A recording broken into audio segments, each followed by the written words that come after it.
साहू चोर चिन्है नहीं, अंधा मति काहीन। पारख बिना विनाश है, कर विचार हो भीन। नमस्कार दोस्तों, मैं अविनाश दास रेशनल कबीर यूट्यूब चैनल में आप सबका हार्दिक स्वागत करता हूं। साथियों, यदि आप सब्सक्राइब नहीं किए हैं तो सब्सक्राइब जरूर करें, अपने मित्रों तक शेयर करके पहुंचाएं और मुझे कमेंट जरूर लिखें। बेल आइकन को प्रेस करें और ऑल नोटिफिकेशन ऑन रखें ताकि हर मेरा नया अपडेट आप तक पहुंच जाए। साथियों, मैंने एक साखी बोली, सदगुरु कबीर साहिब की साखी। साहू चोर चिन्है नहीं, अंधा मति काहीन। पारख बिना विनाश है, कर विचार हो भीन। सदगुरु कबीर साहिब ने कहा कि जो व्यक्ति बौद्धिक रूप से अंधा है अर्थात बुद्धिहीन है, उसकी बुद्धि जो है धुंधलके में है, अंधेरे में है, वो एक तरह का अंधा है। उस साहू को अर्थात सीधा सरल आदमी को और चोर बदमाश को अलग अलग से नहीं पहचान पाता है। कौन दोस्त है कौन दुश्मन है, इसकी पहचान नहीं होने से दोस्तों आप दोस्ते से भिड़ जाएंगे और दुश्मन से प्यार करने लगेंगे तो सोचिए भला क्या होगा।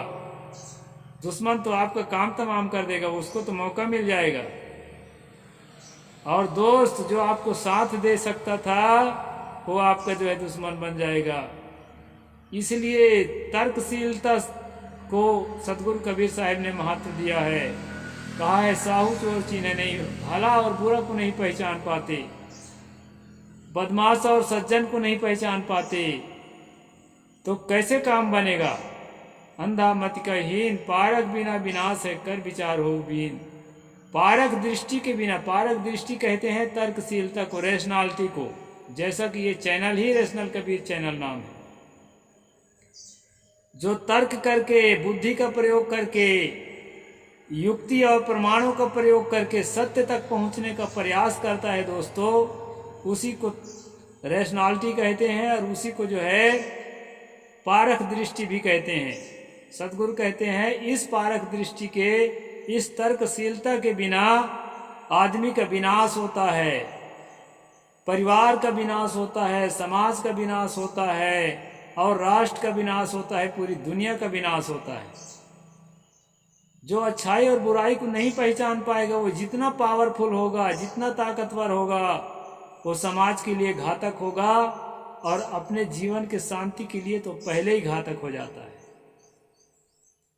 इसलिए सतगुरु कहते हैं कि पारख बिना विनाश है, कर विचार हो भीन। इसलिए विचार करके, विवेक करके, समझ करके, युक्ति से, तर्क से, तथ्य को समझ करके और इस जो अंधेरा है उससे भिन्न हो जाओ, उससे अलग हो जाओ। अंधेरा फैलाने वाले लोगों से भी अपने को अलग कर लो, ऐसे बीच में मत रहो जो अंधेरा फैलाते हैं, ऐसे बीच में मत रहो जिनका खान पान गंदा है, उनसे न्यारा होके रहो। ऐसे बीच में मत रहो जिनके बोलने का, सोचने का ढंग गंदा है, दुर्भावनाओं में डूबे रहते हैं, उससे भिन्न हो जाओ, अलग हो जाओ। ऐसा सतगुरु कबीर साहिब ने यहाँ कहा है। दोस्तों, शुरू में शब्द आया है साहू चोर चिन्है नहीं। यहाँ साहू कहने से मतलब तेली जाति की बात नहीं है। साहू का मतलब है जो सीधे सरल व्यक्ति हो।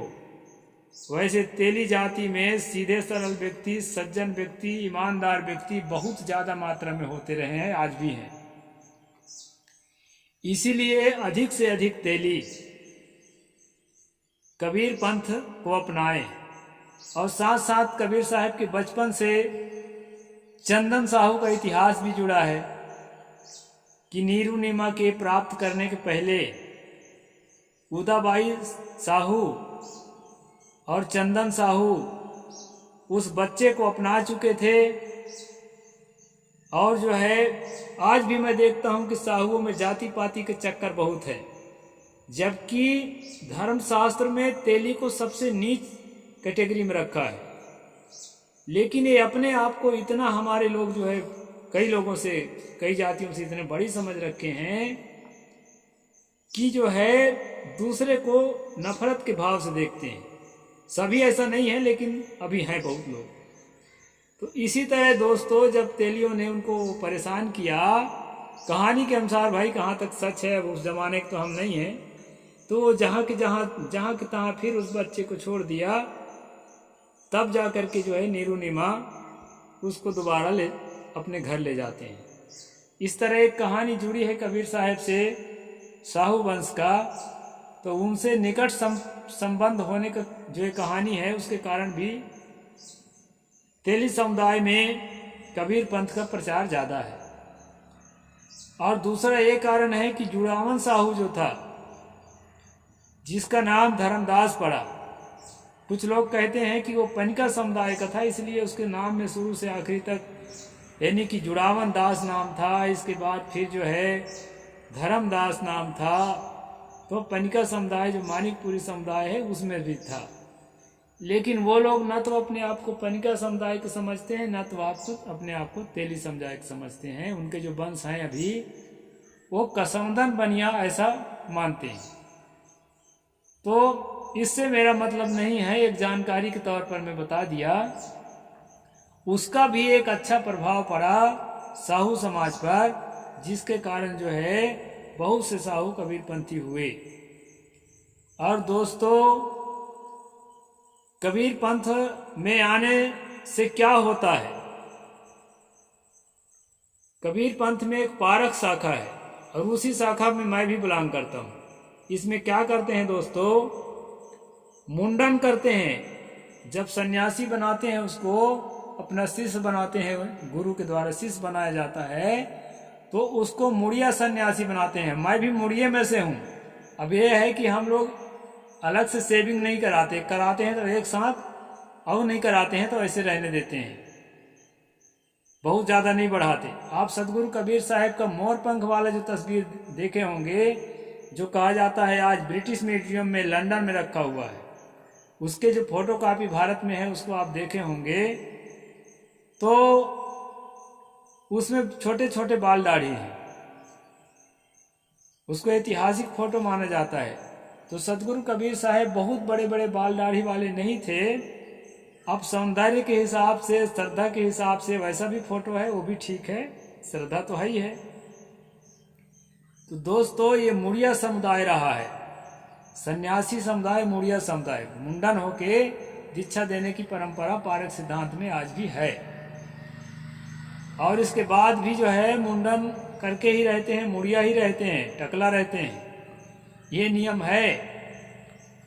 तो मैं ये बता रहा था आपको इतिहास की बात कि तेली समाज के लोग, साहू समाज के लोग, बहुत लोग मुड़िया हो के और जो है कबीर पंथ में भर्ती हो रहे थे। कब? तुलसी दुबे के कार्यकाल में, कबीर साहब के दुनिया से विदा होने के बाद, करीब 100-125 साल बाद, जब गोस्वामी तुलसी दुबे हुए इस संसार में, रामचरितमानस लिख रहे थे उस समय, तो वहां पर उन्होंने क्या लिखा है उसको मैं आपको सुना देता हूं, फिर मनुस्मृति में प्रवेश कराऊंगा। जे वर्णाधम तेली कुम्हारा, स्वपच किरात कोल कलवारा, नारी मुई गृह संपत्ति नासी, मूढ़ मुड़ाए हो ही सन्यासी।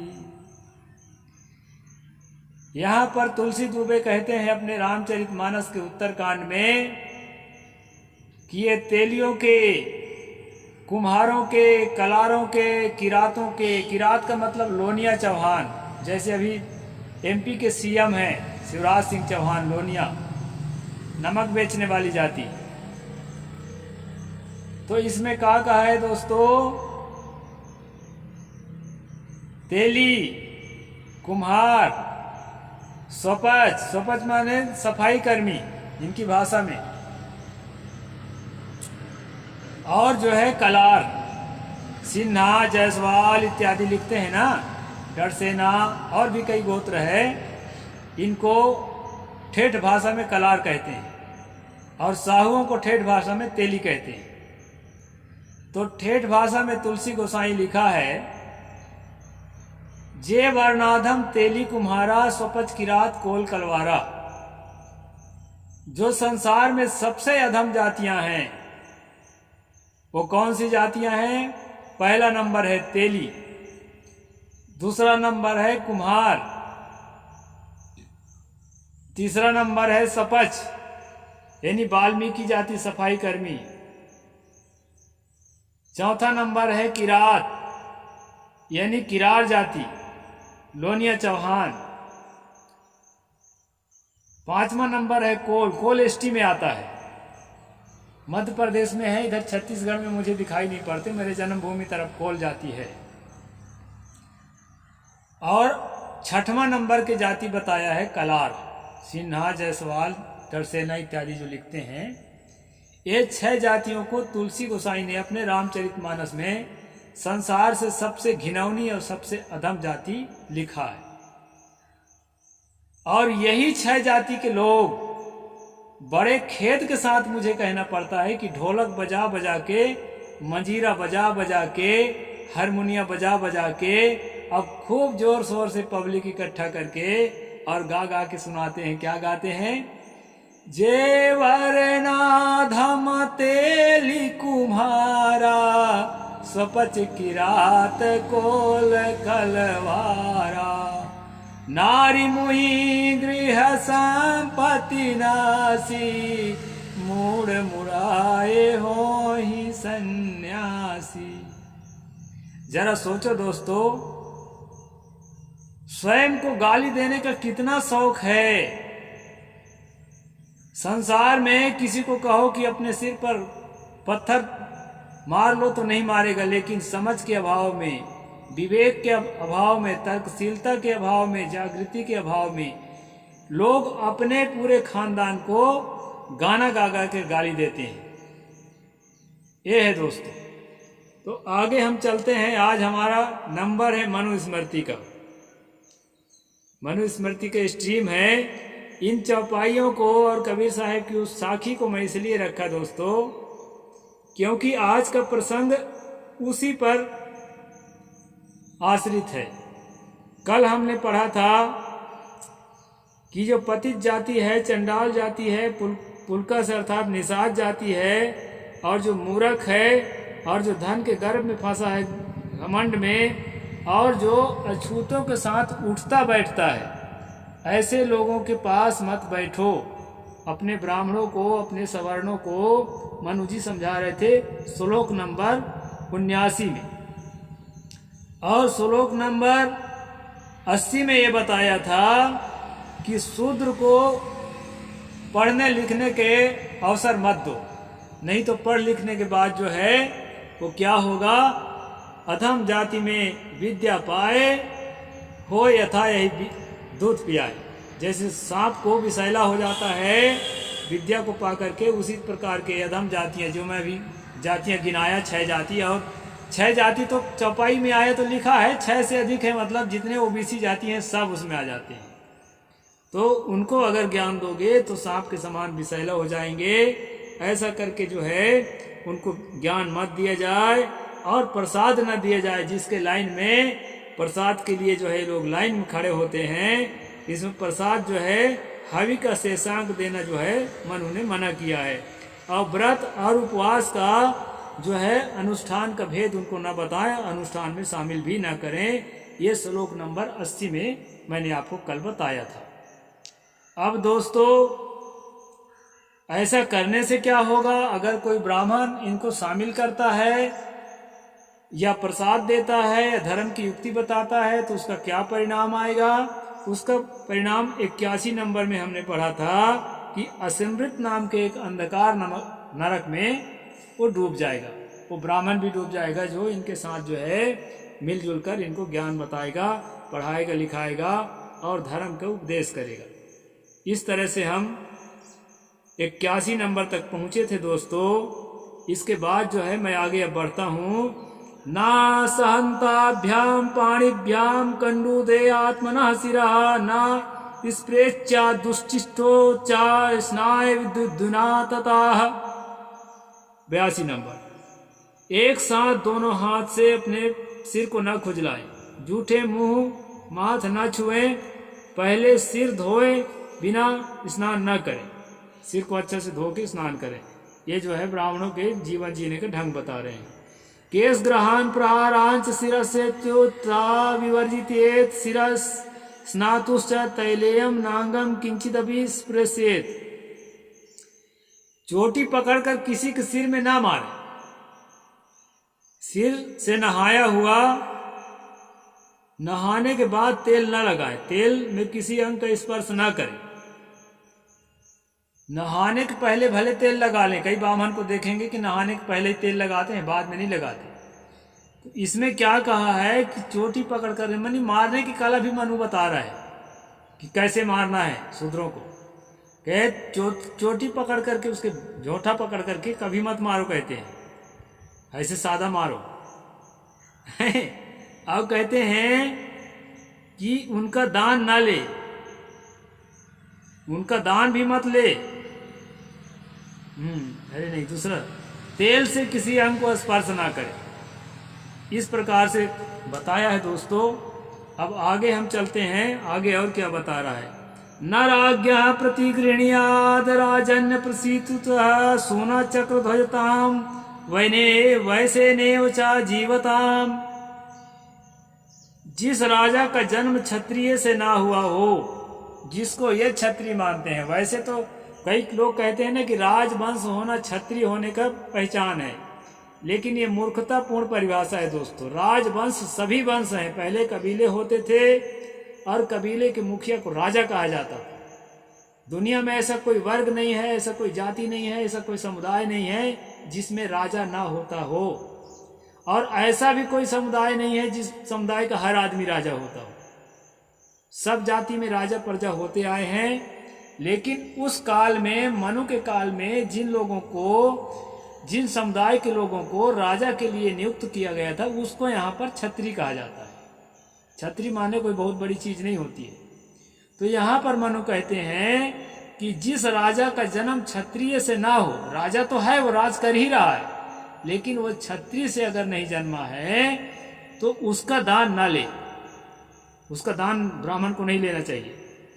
यानी कोई भी तेली, कलार, कुम्हार या कोई भी कुर्मी, गुर्जर, पटेल, मराठा, ये अगर राजा हो जाए तो इनके हाथ का दान नहीं लेना चाहिए।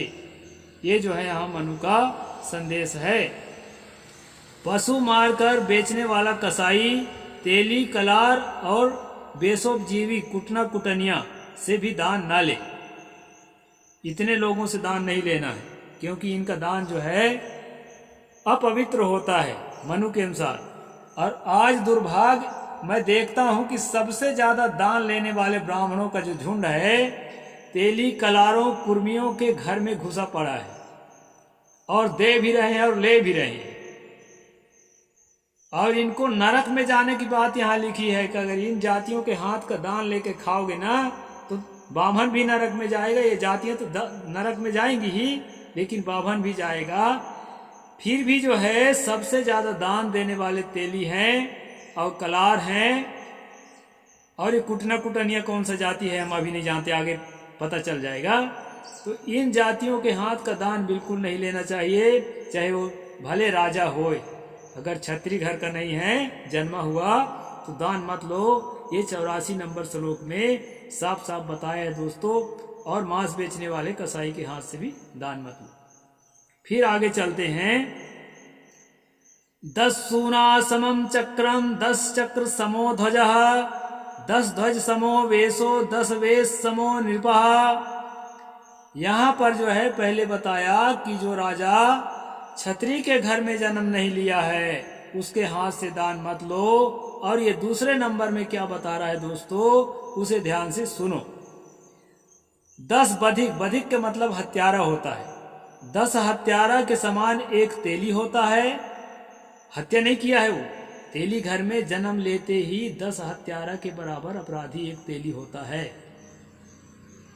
ये मनु के सिद्धांत है और तुलसी गोसाई के सिद्धांत है। जिसको आप बहुत ढपली पीट रहे हो ना, उसका मैं पोल खोलता हूँ और जो है एक किताब खोलकर पोल खोलता हूँ, चतुर्थो अध्याय। आप लोग जो है इसको गौर से देख सकते हैं। मनुस्मृति, मैं अपनी ओर से कोई भाषण नहीं कर रहा हूँ। तो ये दोस्तों मैं आपको बता देता हूँ कि 10 बधिक के बराबर, 10 हत्यारा के बराबर एक तेली होता है। तेली घर में जन्म लेते ही इतना बड़ा पापी होता है वो कि 10 हत्यारा के बराबर होता है। और फिर जो है कलार कितना बड़ा होता है वो भी बता देता हूँ। 10 तेलियों के बराबर, यानी 10 दहाई 100 हत्यारों के बराबर एक कलार होता है। कलार घर में जन्म लेते ही इतना बड़ा अपराधी होता है। ये है सनातन धर्म आपका और ये है हिंदू धर्म आपका। इन बातों को पढ़कर ही मैं इस हिंदू धर्म को लात मार के एक्स हिंदू बना हूँ। मैं, कई लोग पूछते हैं आप हिंदू धर्म को त्याग रहे हो साहब तो कहाँ जाओगे? उसके लिए भी मैं जवाब देता हूँ, एक नरक के दलदल से निकल करके दूसरे नरक के दलदल में घुसना समझदारी मैं नहीं समझता। ये धर्म वरम के हथकंडा से आप मुक्त हो। हिंदू धर्म, ईसाई धर्म, मुसलमान धर्म, कहीं जाने की जरूरत नहीं है। मनुष्य बन जाओ, केवल मनुष्य। ये सारे धर्म जो है ना आपको शोषित करने के लिए, आपको वंचित करने के लिए और आपको जो है अपने अधीन, मानसिक रूप से स्वेच्छा से अधीन बनाए रखने के लिए निर्मित किए गए हैं। इसलिए मानवता को, ह्यूमनिटी को, इक्वलिटी को, बराबरी को और प्रेम को, सहिष्णुता को, दया को, करुणा को, जिसको मैं धर्म समझता हूँ, अगर समझ में आए तो इसी को धर्म समझना शुरू कर दीजिए आज से। ये कुछ धर्म वरम नहीं है, ये सब षड्यंत्र है, शोषण तंत्र है। ये मैं स्पष्ट बताता हूँ। खासकर मैं अपने तेली अनुयायियों से बताता हूँ, सबसे ज्यादा जिसमें मेरा विस्तार है। मैं तो अपने आप को अधम, इतना अधम नहीं समझता भाई कि मैं जन्म लेते ही 10 हत्यारा के बराबर हो गया। और साधु होने से भी गुजारा नहीं है। कहे नारी मुई गृह संपत्ति नासी मूड़ मुड़ा, इनके नारी मर गई, संपत्ति खत्म हो गए तो मूड़ मुड़ा के साधु हो रहे हैं। और उस मूर्ख तुलसी दुबे को मैं दिखा दूं ना मेरा नारी मरा है ना मेरे घर संपत्ति नष्ट हुआ है, मैं साधु हुआ हूं। मेरे जैसे बहुत लोग हुए हैं। अगर वो रहता ना तो दिखाता उसको कान पकड़ के, चल देख। तो इस तरह से दोस्तों यहाँ जो है हिंदू धर्म का कानून आपको मैं बता रहा हूँ, मनुस्मृति का। सनातन धर्म जिसको कहते हैं, सनातन उनातन कुछ नहीं होता, ये बदमाशों का षड्यंत्र है। 10 कलारों के बराबर एक बेसोजीवी होता है। बेसोजीवी के मतलब होता है भड़वा। आप लोग समझते हैं चकला होता है बड़े बड़े शहरों में वेश्यालय, वेश्यालय के मालिक को बेसोजीवी कहा जाता है। यानी 10 हत्यारा के बराबर पापी एक तेली और 10 तेली के बराबर पापी एक कलार और 10 कलार के बराबर पापी एक जो है भड़वा, जिसको मैं देहाती भाषा में बता रहा हूं। आप कहेंगे कि साहेब आज कैसी भाषा बोल रहे हैं, उसको भड़वा ही कहते हैं। और 10 भड़वे के बराबर जो है एक शूद्र राजा होता है, जो क्षत्रिय घर में जन्म ना लिया हो, वैश्य भी हो तो भी वो अपराधी होता है। तो इस प्रकार के दोस्तों यहाँ पर जो है समय ज़्यादा हो रहा है, इसलिए मैं यही तक जाऊंगा कि यहाँ पर बताया है कि जातियों के हिसाब से इनको नीच क्यों समझा जाता है, क्योंकि ये जन्म लेते ही इस प्रकार के पापी होते हैं और पहले जन्म के पापों के कारण ही इस तरह के जातियों में जन्म लेते हैं। ये मनु का सिद्धांत है, हिंदू धर्म, सनातन धर्म। तो इसको आप ठीक से समझिए। आगे और बहुत कुछ है, अभी दंड विधान वाले अध्याय भी आएंगे। हम सब लोग कबीरपंथी हैं, तर्कशील हैं, रेशनल हैं। ये प्रपंच में नहीं पढ़ना है, अपने को शुद्ध कबीरपंथी रखो। कोई हिंदू नहीं, ये सब शोषण तंत्र है। मैं इसलिए सबका काला चिट्ठा जो है पढ़ पढ़ के सुना रहा हूँ। कोई कथावाचक, रामायण के कथावाचक, भागवत के कथावाचक, भारत के अंदर कोई कथावाचक इतना खुलासा करके आपको नहीं बताएगा एक एक श्लोक को। वो उसी बात को बताएगा आपको जिससे उसको आप पैसा दे सको। उसका संबंध आपके पैसे से है, सच्चाई से नहीं है। और अगर आप सच्चाई को जानना चाहते हैं दोस्तों तो रैशनल कबीर यूट्यूब चैनल से जुड़े रहिए और जो है खूब फैलाइए अपने साथियों में, सबको सच्चाई के